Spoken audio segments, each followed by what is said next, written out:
Hi, everybody. I'm Eric Drysdale. I'm here in New York City. I'm a TV writer by day, but for the past 30 years or so, I've been an avid collector of stereo photography from the 1950s, taken with the stereo realist camera in this format, if you're familiar with it. And for the past 10 years, I've been sharing my collection in salons. There's David Starkman with one. In salons where I gather 12 people, and each of them gets an original red button stereo realist viewer. And we pass around about 120 slides from my collection. And it's called Mid-Century Stereo Panorama. I don't have any in the calendar right now, but you can go to my website. I'll have the information for that later. So yeah, this is most of my collection is centered on people's personal photos. This was a snapshot camera, the stereo realist camera. So people would take pictures of things in their homes, and what we take pictures of are birthdays and holidays and travel and things like that. But a smaller selection of my slides are stereo slides taken for commercial purposes. And in 2021, I was asked by the 3D Film Archive by Bob Furmanek to put together a little mini documentary about commercial stereo in the 1950s. And I did that. It was on the DVD of Dynasty, produced by Kino Lorber in 2021, along with another short that I did about a Dallas department store and behind the scenes at that in the 1950s. And I showed this film at a LA Stereo Club meeting last year, and David Kuntz, who's here, encouraged me to enter it into the NSA 2025 Stereo Theater in Minneapolis, and I did so, and it won the Stereo Theater Award for historical photography. Thank you, David, for that, for pushing me to do that. And Vanessa saw it there and encouraged me to bring it here. So I'm really excited to do that. So without further ado, I will start the show.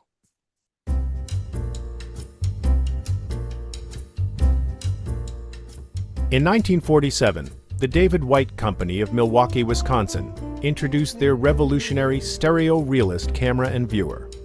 For the first time, hobbyists and amateurs could easily take and enjoy their own high-quality, full-color 3D photographs. The realist optics and mechanics were of the highest precision, drawing on the David White Company's decades of experience making surveying equipment, which they still do today. When the vivid, nearly grainless Kodachrome color slides were processed and mounted, and seen in a proper high-quality viewer, people's everyday home, holiday, and travel snapshots were transformed into remarkably immersive 3D scenes.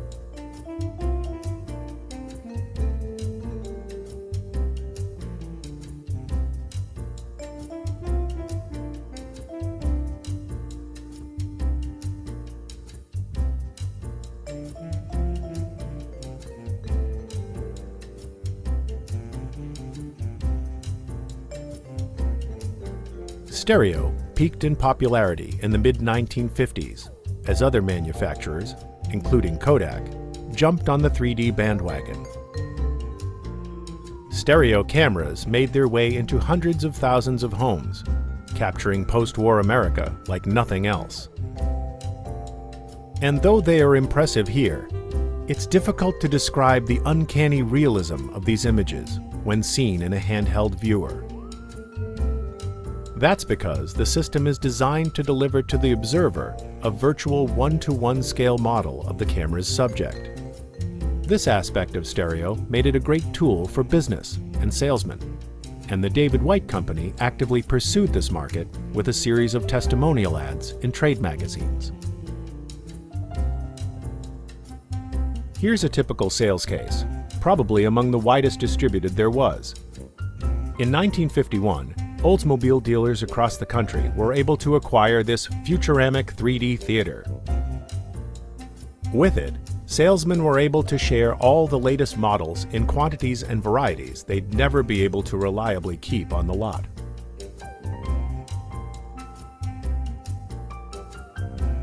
In addition, customers were able to get a behind-the-scenes tour of Oldsmobile's impressive Lansing, Michigan factory. One of the most unusual sets came from the Dual Machine Company, which armed its sales force with slides of their massive industrial saws. All this presented in a case cleverly modeled after a Dual bandsaw.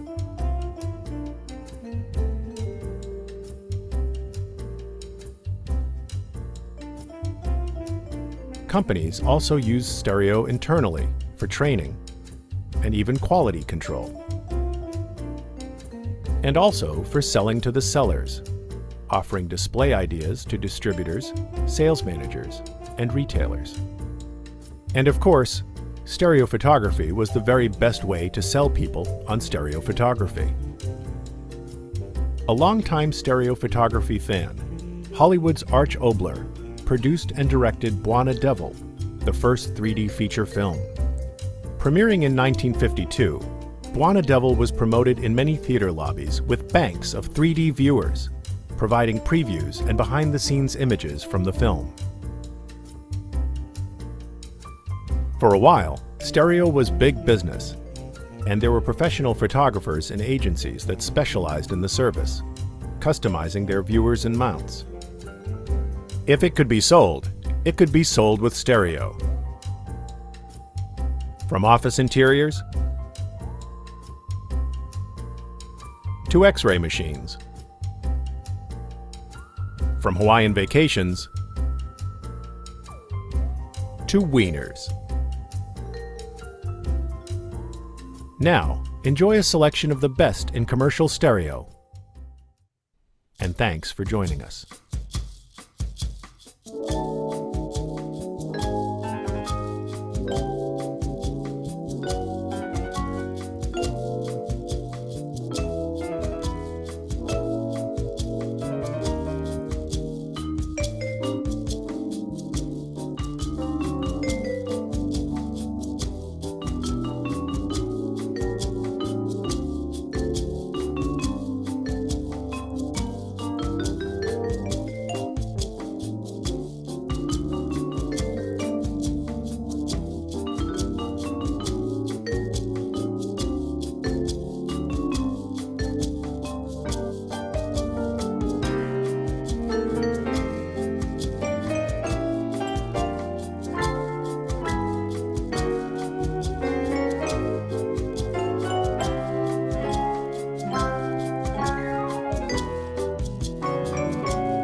Oh, thank you.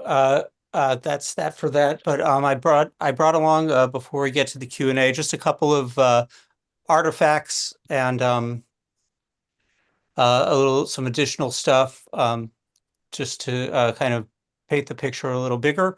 Um, just here's a little documentation. This was a flyer that was sent out to various businesses by the Stereo Realist, by the David White Company to promote uh, the use of the Realist for commercial purposes. It's a beautiful little brochure, and it has, hard data, charts and stuff about how how useful it is as a sales tool, and letters of recommendation from various CEOs of companies that have used the technology, putting Stereo Realist for you. This is from the Oldsmobile Futuramic Stereo Theater, which was mentioned in the show. Just to give a little behind the scenes. Um, it would come with a bunch of slides and then a kind of a little guidebook that would kind of tell you all of the different, it's a little fragile, all of the different things you'll be seeing in the slides. And I was lucky to get one of those that actually came with the order form for the dealers that were independent dealers. And I guess they had to pay for these, and they could order them from Oldsmobile headquarters and decide which sets of slides they wanted to share with their customers. A couple other ones that weren't featured in the video. This was a set for Hawaiian Airlines. Came in this nice package and also had a viewer that had Hawaiian Airlines stamped on it. I don't have one handy. And these also had these very nice very nice printed mounts. A lot of the companies that produced these had custom mounts. This is for the Traveler Television Company and radios. Here's one for Cadillac. It's a little worn out, but you can see that. Here's the box for the Traveler Corporation. And for Briggs Beauty Wear plumbing fixtures. Another one. I have a few more. And then a couple of corporations had sequential viewers that held 10 or 20 views. One was Motorola. I don't have one of those handy. It was a nice big viewer, but also Realist itself had a viewer that would be they would put in dealerships and put a bunch of Realist slides to sell the Realist itself. And this is one of those. And so, yeah, that's basically a look at 3D sales, Realist sales tool in the 1950s.